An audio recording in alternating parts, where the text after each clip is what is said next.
course, Ibitoye will be talking to us this morning to tell us, some coaches are complaining about the fact that they're not happy with the distance of what they had to travel, between countries and all that. But Super Eagles, Toyin Ibitoye joins us this morning. He's the media officer of the Super Eagles. I believe he's got a lot to tell us about how the plenary session and, of course, the workshop has been going right there in Sochi. Good morning, Toyin. Welcome to the program. Yeah, thank you so much, Sisi, Tayo, and Rotimi. Good morning. Very good morning to you.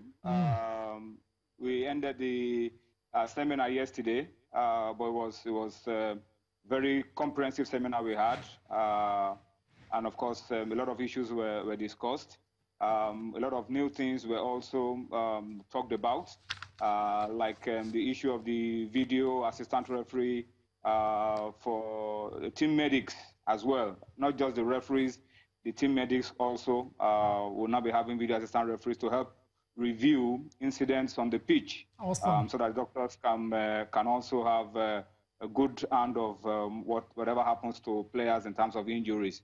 There are also issues about approval of a fourth substitution during extra time. All these are subject to confirmation by the International Football Association Board, IFAB, later this month. So it was good.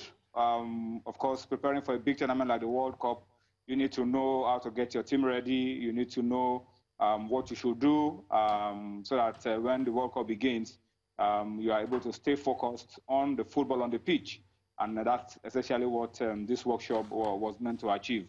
After the workshop, Super Eagles head coach, Genotro, the team doctor, Ibrahim Giaran, and the team administrator, Dayo Nebiacho, have moved to Yessentuki, where we have our team-based camp to put some things in place ahead of the World Cup. Just to show you how the Nigerian Football Federation and the coaches are working so hard to making sure that we have the best of preparations for the World Cup, and there are no stones left unturned so that we can focus on the football when the World Cup begins.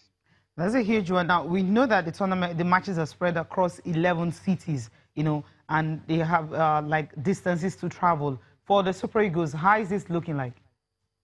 Yeah, Russia is a big country, almost 8 times the size, if not more, the size of Nigeria. So most of your travels definitely will have to be by air, although there could be some by train. But no team will travel by train. All teams probably will travel by air. Our base camp, Yessentuki, is located in such a place that it's easy for us to travel to where we play our games. The maximum amount of hours we'll travel by air, probably 2.5 hours. And then we have even a game, some 30 minutes by road from our base camp. So we are in very good position. I think we commend the NFF and Coach Genotro for picking out a base camp that is so central for us. But we hope to stay in Russia for a long time. So we'll see where the World Cup journey will take us to. But for our base camp, it's fantastic. It's an excellent choice. And it's very central to where all our games will be played, our group games will be played. Okay, do you expect a perfect World Cup in Russia, organization-wise?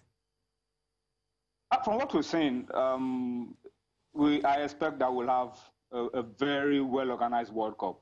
The good thing about the World Cup, just like the Olympics, is that it keeps getting better edition after edition. Brazil wasn't perfect, but was just good enough. And it was the best we've seen up till date, from South Africa to Brazil. And I expect that Russia will also put up a fantastic show. Russia is ready. We were able to tour the Fitch Stadium in Sochi, state of the art, and the facilities in place are excellent. And there are a few stadia that are 90% complete, and we're told that in a few weeks they will be 100%.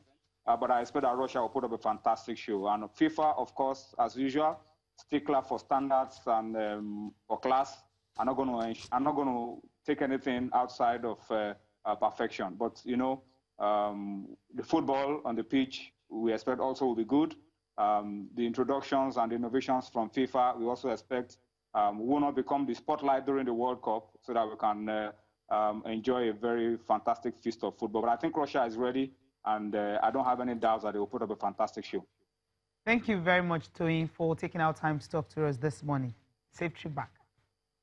Yeah, thank you for the opportunity. All right. That's Toyin Ibitoye just talking about. In fact, World Cup is going to be in Russia. But then Sweden coach is another one who was also talking about this. I mean, with all the delegates, coaches, and team doctors, all of them gathered in Russia. He was saying, Ian Anderson was saying that, well, he's not really quite happy with the distance what his team will have to travel. Let's listen to him.